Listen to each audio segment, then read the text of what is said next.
Para saudara, selamat sore. Berjumpa kembali dengan saya Romo Paulus Warisantoso Okarem dalam seri Membongkar Misteri Santo Yosef, Ayah Angkat Yesus.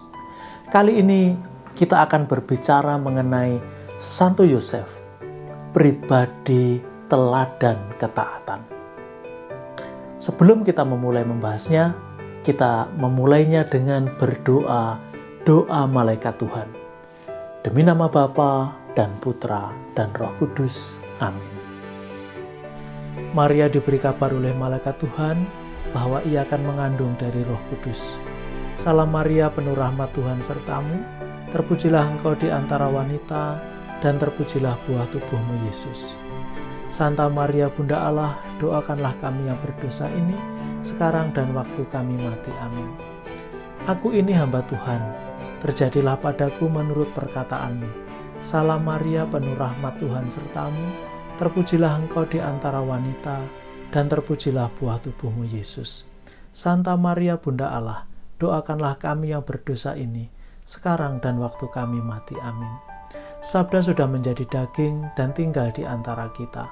Salam Maria, penuh rahmat Tuhan sertamu, terpujilah engkau di antara wanita, dan terpujilah buah tubuhmu Yesus. Santa Maria Bunda Allah, doakanlah kami yang berdosa ini, sekarang dan waktu kami mati. Amin. Doakanlah kami ya Santa Bunda Allah, supaya kami dapat menikmati janji-janji Kristus. Marilah kita berdoa. Ya Allah, karena kabar malaikat kami mengetahui bahwa Yesus Kristus Putramu menjadi manusia, curahkanlah rahmat-Mu ke dalam hati kami, supaya karena sengsara dan salibnya, kami dibawa kepada kebangkitan yang mulia, sebab Dialah Tuhan dan pengantara kami. Amin. Para saudara, ketaatan adalah sebuah nilai yang saat ini dalam hidup kita sehari-hari, dalam masyarakat yang katanya modern ini, adalah sesuatu yang sulit untuk dijalankan. Dengan alasan hak asasi, kebebasan manusia, ketaatan menjadi sulit diterapkan. Mari kita lihat sejenak contoh dalam kehidupan bersama. Dalam masa pandemi ini, pemerintah di banyak negara, boleh dikatakan semua negara, menerapkan aturan yang ketat kepada warganya. Mengharuskan memakai penutup mulut dan hidung atau masker, menjaga jarak, dan seterusnya. Tapi kita masih mendengar komentar di sana-sini, penolakan-penolakan dari banyak orang, bahkan dari mereka yang juga berpendidikan. Alasannya, hak saya untuk memakai atau tidak memakai. Mati pun itu urusan saya, pilihan saya. Nah, taat kepada pimpinan yang mencoba menjamin kesehatan masyarakat ini berlangsung dengan baik, tantangannya juga banyak. Maka saya katakan tadi, pada saat ini ketaatan dalam masyarakat yang modern itu tantangannya besar sekali. Disinilah kita akan melihat peran Santo Yosef sebagai satu teladan dalam ketaatan.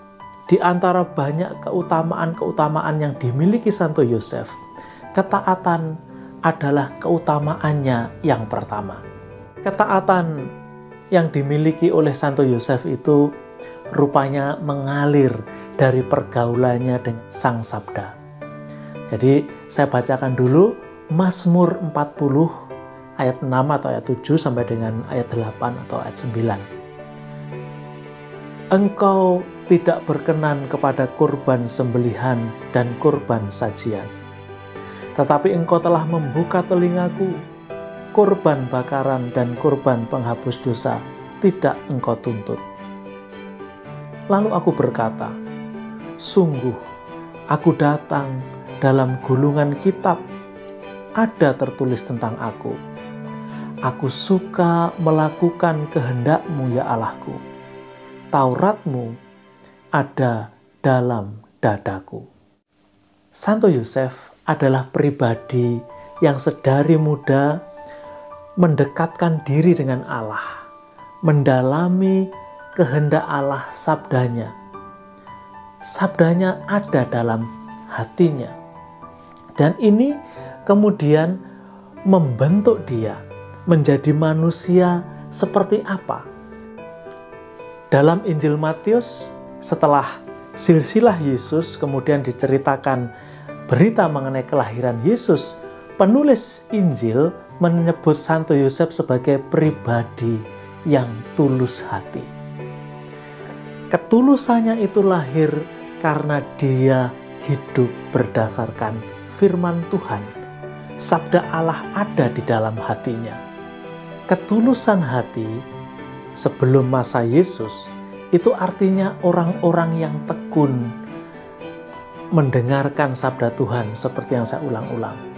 Nah, bagi orang Yahudi, ketekunan untuk mendengarkan sabda Tuhan kemudian diungkapkan dalam hidup keseharian itu didasarkan kepada 10 perintah Allah. Maka Santo Yosef pun adalah pribadi yang mencoba menjadikan 10 perintah Allah itu sebagai dasar dari hidupnya. Inilah 10 perintah Allah dalam kitab Ulangan yang mungkin kita sudah agak melupakan. Maka untuk mengingatnya, juga untuk belajar seperti Santo Yosef yang hidup dari sabda Tuhan, baik kita dengar lagi 10 perintah Allah itu. Di sini saya akan membacakan 10 perintah Allah seperti yang tertulis di dalam kitab suci, bukan yang dalam rumusan dalam puji syukur atau di Madah Bakti. Maka dari kitab Ulangan bab 5 ayat 6 dan seterusnya. Saya baca ya. Akulah Tuhan Allahmu, jangan ada padamu Allah lain di hadapanku. Jangan membuat bagimu patung yang menyerupai apapun yang ada di langit di atas, atau yang ada di bumi di bawah, atau yang ada di dalam air di bawah bumi. Jangan sujud menyembah kepadanya atau beribadah kepadanya, sebab aku Tuhan Allahmu adalah Allah yang cemburu. Jangan menyebut nama Tuhan Allahmu dengan sembarangan, sebab Tuhan akan memandang bersalah orang yang menyebut namanya dengan sembarangan. Tetaplah ingat dan kuduskanlah hari Sabat, seperti yang diperintahkan kepadamu oleh Tuhan Allahmu. Hormatilah ayahmu dan ibumu, seperti yang diperintahkan kepadamu oleh Tuhan Allahmu, supaya lanjut umurmu dan baik keadaanmu di tanah yang diberikan Tuhan Allahmu kepadamu. Jangan membunuh, jangan berzinah, jangan mencuri, jangan mengucap saksi dusta tentang sesamamu, jangan mengingini istri sesamamu, dan jangan menghasratkan rumahnya atau ladangnya atau hambanya laki-laki atau hambanya perempuan, atau lembunya atau keledainya, atau apapun yang dipunyai sesamamu. Itu 10 perintah Allah yang dipegang oleh umat Yahudi, yang dihayati oleh Santo Yosef, sehingga kitab suci mengatakan dia adalah pria yang tulus hati karena kegemarannya mendengarkan sabda Tuhan, menyimpan sabda Tuhan itu di dalam hatinya. Para saudara, ketaatan itu diuji ketika kita mengalami pilihan-pilihan yang menyusahkan, menghadapi dilema-dilema. Besok akan kita melihat ketika Santo Yosef menghadapi dilema, apa yang dipilihnya. Sekarang kita mengakhiri hari ini dengan mendoakan doa kepada Santo Yosef. Demi nama Bapa dan Putra dan Roh Kudus. Amin. Santo Yosef, perlindunganmu amat besar, amat kuat dan amat cepat di hadapan singgasana Allah. Aku mempercayakan kepadamu segala kepentingan dan keinginanku. Santo Yosef, tolonglah aku dengan kekuatan perantaraanmu, dan mohonkan bagiku dari putramu yang ilahi itu segala berkat rohani melalui Yesus Kristus Tuhan kami. Dengan demikian, dibantu oleh kekuatan surgawimu di bumi ini, aku dapat mempersembahkan terima kasih dan hormatku kepada Bapa yang Maha Kasih.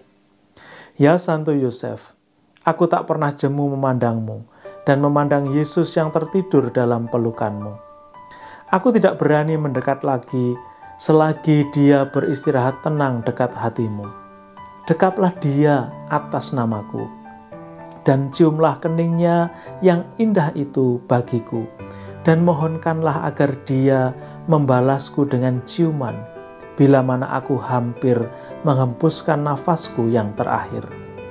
Santo Yosef, pelindung jiwa-jiwa yang akan berpulang, doakanlah aku. Amin. Demi nama Bapa dan Putra dan Roh Kudus. Amin.